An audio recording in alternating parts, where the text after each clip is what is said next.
എന്തിനാണ് ഒരു ടീച്ചർ പരീക്ഷ നടത്തുന്നത്? എന്തിനാ? കുട്ടിയെ തോപ്പിക്കാനാണോ? എന്തോരം പഠിച്ചിട്ടുണ്ടെന്ന് അറിയാനല്ലേ? അതായത് നമ്മൾ കുറെ അങ്ങോട്ട് പ്രാർത്ഥിച്ചു കഴിയുമ്പോഴേ കർത്താവ് ഒരു ടെസ്റ്റ് ഇടും. പഠിച്ചിട്ടുണ്ടോ എന്ന് അറിയാൻ. ടെസ്റ്റാണത്. പഠിച്ചിട്ടുണ്ടോ എന്ന് അറിയാനാണ്. കാരണം നിങ്ങൾ സ്ഥിരമായിട്ട് പള്ളി പോകുന്നു, കൊന്ത ചെല്ലുന്നു, പല പ്രാർത്ഥനാ ഗ്രൂപ്പുകളുണ്ട്. അപ്പൊ കർത്താവ് നോക്കിയപ്പോൾ ഇവർ ഈ കോഴ്സിന് കുറെ നാളായിട്ട് ചേർന്നിരിക്കുന്നു. ഒരു വലിയ സ്ട്രഗിൾ, ഒരു പ്രലോഭനം നിങ്ങളുടെ ജീവിതത്തിൽ വരുന്നത് എന്തിനാണെന്നറിയോ? നിങ്ങൾ ശരിക്കും ഇത് പഠിച്ചിട്ടുണ്ടോ എന്ന് അറിയാനാണ്. ഓ, പഠിച്ചിട്ടുണ്ടോ എന്ന് അറിയാനാണല്ലേ? ഒരിക്കലും പ്രതീക്ഷിക്കാത്ത വിധം ഭർത്താവിന്റെ മോന്തായി മാറിപ്പോയിരിക്കും.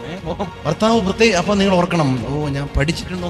അവിടെ നമ്മൾ തോക്കരുത്. ഈ ധ്യാനം എന്ന് പറയുന്നത് എന്താണെന്നറിയോ? നമ്മൾ ഈ നാട്ടിൽ പണ്ട് SSLC പരീക്ഷ വരുമ്പോൾ ടീച്ചേഴ്സ് കഴിഞ്ഞ ഒരു 5 കൊല്ലത്തെ ക്വസ്റ്റ്യൻ പേപ്പർ ഒന്ന് റിവൈസ് ചെയ്യും. ഇതിൽ ഏതെങ്കിലുമൊക്കെ ചോദ്യങ്ങൾ വരാൻ, ചിലത് വരും, ചിലത് വരില്ല, എങ്കിലും പിടിച്ചു കയറാനുള്ള ചിലപ്പോൾ ഇതിന്ന് കിട്ടും. അത്രേ ഉള്ളൂ ധ്യാനം. അത്ര ജീവിതത്തിലേക്ക് നമ്മൾ ഇറങ്ങുമ്പോൾ വരാനിടയുള്ള കുറേ പരീക്ഷകൾ. ഈ പരീക്ഷകളിൽ ചോദ്യം വരുമ്പോൾ ഈ ഉത്തരം കൊടുക്കണം, ഇന്ന പ്രശ്നം വരുമ്പോൾ ഇങ്ങനെ ചിന്തിക്കണം എന്ന് പറയുന്നത് അതുകൊണ്ടാണ്. പരീക്ഷ വരുമ്പോൾ ഉടനെ എടുത്ത് അപ്ലൈ ചെയ്യണം. ഒട്ടും വെയിറ്റ് ചെയ്യരുത്. പഠിച്ചത് ലോഗോസ് ക്വിസിന് എഴുതുന്ന പോലെയാണ് എഴുതിയേക്കണം. ഉടനെ നമ്മളത് അപ്ലൈ ചെയ്യാൻ വേണ്ടിയിട്ടാണ്. അപ്പൊ അതുകൊണ്ട് ജീവിതത്തിൽ സ്ട്രഗിളുകൾ മരണം വരെ നമുക്കുണ്ടാകും. ദുഃഖങ്ങളുണ്ടാവും, ആകുലതകളുണ്ടാവും. Don't worry. നിങ്ങൾ ഒരിക്കലും വിചാരിക്കരുത് ആത്മീയ ജീവിതം എല്ലാം പെർഫെക്റ്റ് അല്ല.